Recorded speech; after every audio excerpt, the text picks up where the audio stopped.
네, 이번 챕터는 나보다 앞서가 있는 스승님을 만나라 라는 주제로 얘기를 좀 해보겠습니다.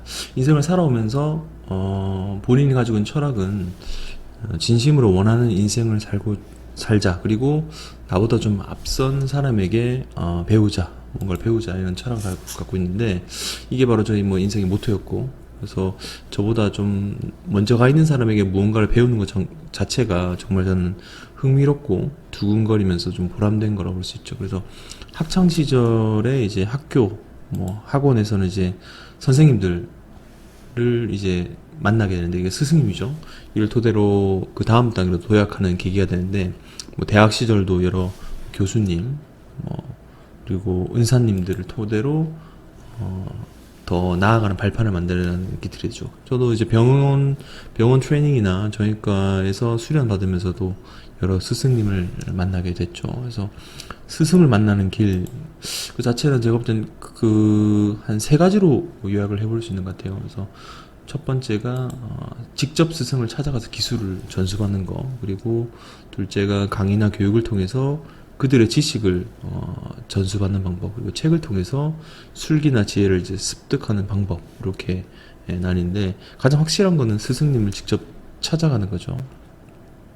이 저희 병원 오픈했을 때 심대부 교수님 모시고 강연 듣고 이렇게 했던 건데, 저 같은 경우는 그 척추 그리고 정형외과 할 때 이 심 교수님을 뺄래야 뺄 수가 없는데, 이 과정을 전공의 과정 그리고 전임의 과정 동안 이제 대한민국에서 명의로 널리 알려져 있는 심 교수님께 2년 넘게 이제 트레이닝을 받았습니다. 그래서 그 재직 기간 동안 보통 아침에 회진은 보통 6시 정도 이렇게 스타트 하셨는데요. 회진하고, 그리고 외래 진료와 수술 뭐 그런 것들을 바로 옆에서 봐가면서 그 은사님을 모방을 하기 시작한 거죠. 그래서 특히나 수술해야 좋아질 환자, 그리고 수술하면 좀 환자나 의사가 손해가 될 환자, 그리고 척추 질환이 아니라 다른 다른 질환의 환자를 감별할 수 있는 능력, 이런 것들을 스스로 클 수 있도록 그 손을 써주셨고, 환자 개인의 가정 환경, 금전적 상황, 그리고 뭐 심리 상태 등을 모두 평가하고 반영할 수 있는 그런 눈을 가질 수 있게 해주셔가지고, 저는 척추 전임의로서 뭔가 무기를 장착할 수 있는 그런 계기가 되었던 거죠. 특히나 이분들은 신 교수님 환자분들이신데 되게 오랫동안 이렇게 신 교수님 매년 찾아오시는 분들이고요. 저는 보통 전임의 과정에서는 그런 기회를 잘 안 열어주시는데, 다른 원장님들의 진료나 뭐 그런 수술을 볼 수 있는 계기를 마련해주셔가지고 몇 분 더 스승을 만났죠. 그래서 개인 의원에서 상당히 초음파 기술을 많이 쓰시는 전국구 통증 사냥으로 유명하신 이제 황규택 원장님 외래를 주기적으로 갈 수 있게 해주셨고, 전북 전주에서 여기 박근호 원장님이신데 전주 고려병원 엄청 유명하죠. 외래와 수술을 틈나는 대로 참관할 수 있게 해주셨고, 주말을 포함한 뭐 금요일에는 여기 김현성 원장님이신데 지금은 강남에 계신데 예전에 수원에 계셨거든요. 수원까지 올라가서 수술 참관할 수 있는 기회를 주셨습니다. 그래서 특히나 이 수원 나누리 병원에 과거에 계셨던 김현성 원장님은 PLD 수술의 대가에서 제가 내시경 수술에 입문할 때 영향을 상당히 많이 해주셨던 척추 의사로서, 내시경 척추 의사로서 터닝 포인트가 되는 그런 기회가 된 거죠. 그래서 요게 직접 은사님을 만나는 거, 그게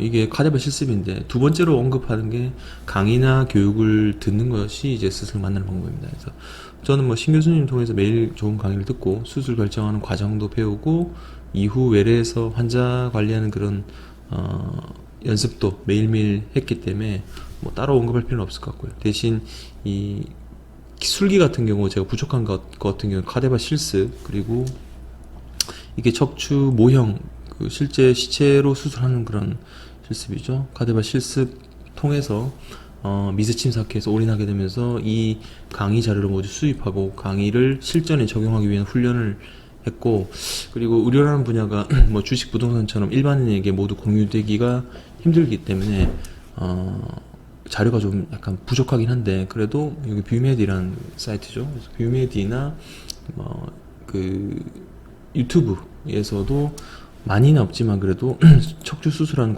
동영상들이 이제 공유되어 있으니까 이를 통해서 좀 시야를 넓힐 수 있는, 이게 제가 수술한 걸 올린 거죠. 그래서 이런 식으로 그 시야를 넓혀 나갈 수 있습니다. 마지막으로 책을 통한 그 습득인데, 이게 의학이라는 그 교과서는 단연간 집약된 지식을 축적해서 그 내용을 엮는 거죠. 그래서 대학이나 병원에서 발간된 논문들을 정리해가지고 교과서로 펼치는 거서, 이미 그 책으로 추가된 논문은 요게 이제 척추 내시경 논문은 요게 재작년에 나온 거거든요. 그래서 과거의 데이터들은 모두 집약한 거기 때문에 좀 약간 과거 좀 더 오래 전 겁니다. 그래서 최근 그런 트렌드나 방향성을 보려면은 논문을 직접 보는 게 좋고, 요게 제가 저도 논문을 썼던 건데, 요런 게 이제 내시경 논문이죠. 그래서 가장 그 최신 그런 트렌드나 그런 지향점은 논문입니다. 그래서 논문이야말로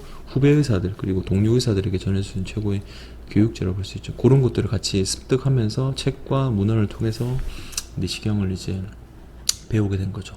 그래서 제가 생각하는 거는 이제 일단은 스승으로 생각하고 모시는 분을 어쩌면 한 분야의 전문가라고 볼 수 있습니다. 그러면 그들은 어떻게 전문가 될 수 있을까? 하버드 상위 1% 비밀이라는 책에서 보면은 천재는 없다. 만일 세계가 가치가 있다고 주목하는 어떤 결과물을 누가 만들어냈다면 그거는 실용적인 목표 하나만을 끈질기게 추구한 노력에 근거한 것이다 라고 얘기해주는 게, 전문가란 특정 분야에서 이 사진을 보시면 이제 저지를 수 있는 모든 잘못을 이미 저지른 사람이다. 실패를 겪었다 이 말이죠. 그래서 이런 분들이 그 전문가라는데, 의외로 이런 그 전문가가 되는 길은 단순하다고 볼 수 있습니다. 남들이 가지 않은 길, 그러니까 길이 두 갈래가 있는데 남들이 잘 안 가는 길을 가거나 한 분야를 깊이 있게 탐구하고 연구물 혹은 결과물을 만들어내면 되죠. 하지만 이게 남들이 가지 않은 길을 가다가 한계에 부딪히게 되면은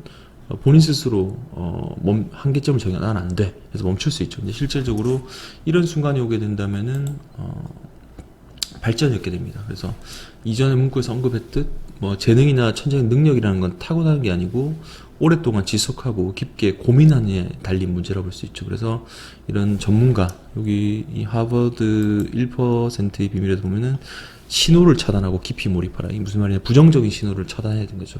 내가 안 될 거라는 그런 부정 신호를 스스로 이겨내고 본인만의 긍정적인 신호를 만들어내서 이를 통해서 전문가가 되는 겁니다. 즉 본인이 하고 있는 일에 그 나쁜 신호를 막아내고 네거티브한 신호를 막아내고 목표하는 부분을 끝까지 노력한다면 누구는 전문가가 될 수 있다는 겁니다. 그래서 제 얘기를 토대로 스승을 만나는 방법을 세 가지 정리해 보면은 첫째로는 오프라인 모임을 통해서, 오프라인 강의나 통해서 스승님을 직접 만나고 배우는 것이 중요합니다. 요게 제가 저도 이제 부동산 공부할 때 이런 강의를 갔었었는데, 오프라인에서 강의를 하고 있을 때는 그분을 만나서 어쨌건 비용을 지불하고 수강 신청을 하고 직접 가서 강의를 듣게 되면 질문도 바로바로 할 수 있고 답변도 바로 들을 수 있으니까, 어쨌건 그 한 분야의 대가 그리고 좋은 강의가 있다면은 반드시 찾아서 듣는 것이 필요하고, 만약에 이런 그 강의하시는 분이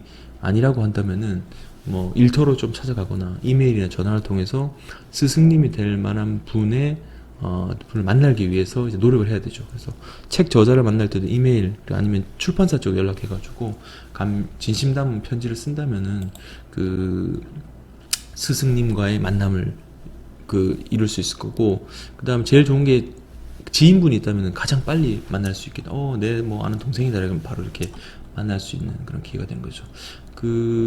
일단은 만남이 성사된다면은, 근데 그게 끝이 아니고 이런 식으로 오프라인 강의를 이제 듣는 거죠. 미리 좀 준비를 해야 됩니다. 그래서 그분이 썼던 도서, 글, 영상 등을 답습해가지고 궁금한 사항을 미리 좀 준비를 해나가고, 그분도 사람인지라 금전적인 지불을 하지 않더라도 조언이나 그런 교육에 대한 그 고마움, 감사를 표현해야 인간관계가 지속될 수 있고, 그리고 만약에 물어봤다면 저는 뭐 돈 말고 좀 성의가 느껴진 선물을 전달하는 편인데, 이런 식으로 어떤 불편한 감이 있었고 어려웠고 어떻게 됐는지 이런 거 피드백을 드리는 것이 반드시, 그리고 그걸 실행하는 것이 스승에 대한 예후일 겁니다. 값비싼 그런 돈이 아니고요. 그 오프라인 강의 찾아가는 거 1번이고, 두 번째는 온라인 강의를 듣는 겁니다. 유튜브가 이제 엄청나게 발전하면서 그 고퀄리티의 영상 강의를 쉽게 접근할 수 있는 시대가 됐죠. 예전에는 정보 자체를 얻기 어려웠는데 지금은 홍수같이 넘쳐나는 정보를 인해서 그것을 판단하는 거가 쉽지 않게 됐습니다. 그래서 최근에 뭐 클래스 이렇게 101이나 패스트 캠퍼스 같은 그런 강연 자체를 직접 구매해서 들을 수 있는 시대가 왔고, 요런 사이트는 저는 유튜브 통해 얻는 것보다 조금 더 체계적이고 구체적이고 뭐 피드백까지 줄 수 있는 시스템이 구축이 되면서 코로나19 이후에는 엄청나게 좀 발전된 섹터라고 볼 수 있습니다. 이런 영상 교육들이 정말 잘 만들어져 있고 다양한 프로그램에서 수강생에게 도움이 되는 게 확실한데, 이게 제일 중요한 게 본인이 과연 이 내용 자체를 무조건적으로 신앙할 게 아니고 비판적으로 사고한 능력이 있어야 됩니다. 만약에 정보를 말하는 경우 뭐 한 7% 정도는 관여하고 나머지는 시각적인 용모 표정 그리고 발음 같은 것도 되게 영향을 많이 주는데, 이런 강의나 유튜브 영상들이 모두 다 이제 받아들인다면 그냥 바보 상자를 보는 TV 같은 거죠. 본인이 가지고 있는 비판적 사고가 겸해져야 그것을 제대로 본인 것을 할 수 있을 것 같습니다. 마지막으로는 계속 언급해드린 책입니다. 책이나 문헌 읽음으로 스승을 만나는 거죠. 책이라는 게 각 분야에서 최고 전문가들이 그 비용 부분에서 저렴하고 시간적으로 가장 빨리 만날 수 있는 그런 방법이고, 그 다음에 책이라는 게 평소에 친해지지 않으면 좋은 책을 찾기 어렵습니다. 뭐 그냥 중구난방으로 본인 이야기만 늘어놓는 그런 책들도 꽤나 많이 있거든요. 그래서 이를 방지하기 위해서 평소에 책을 좀 자주 읽고 배경 지식과 문해력을 높여두는 것이 필요합니다. 우리는 어떤 분야에서 고민이 있고 누군가에게 털어놓을 조언을 구해야 할 때 우리 문제를 해결해 줄 수 있는 전문가를 만나는 게 필요하죠. 그것이 책이 되었건 강의가 되었건 진짜 전문가인 그들을 만났을 때 우리가 그들을 알아볼 수 있는 게 필요합니다. 그래서 실력 있는 전문가를 찾기 전에 본인의 역량을 좀 키우고 나서 그걸 토대로 전문가를 찾으면서 본인 실력을 더 증강시키는 게 중요한 것 같습니다. 지금부터라도 일단 본인의 힘을 키우는 훈련을 시작하는 것이 필요할 것 같습니다. 감사합니다.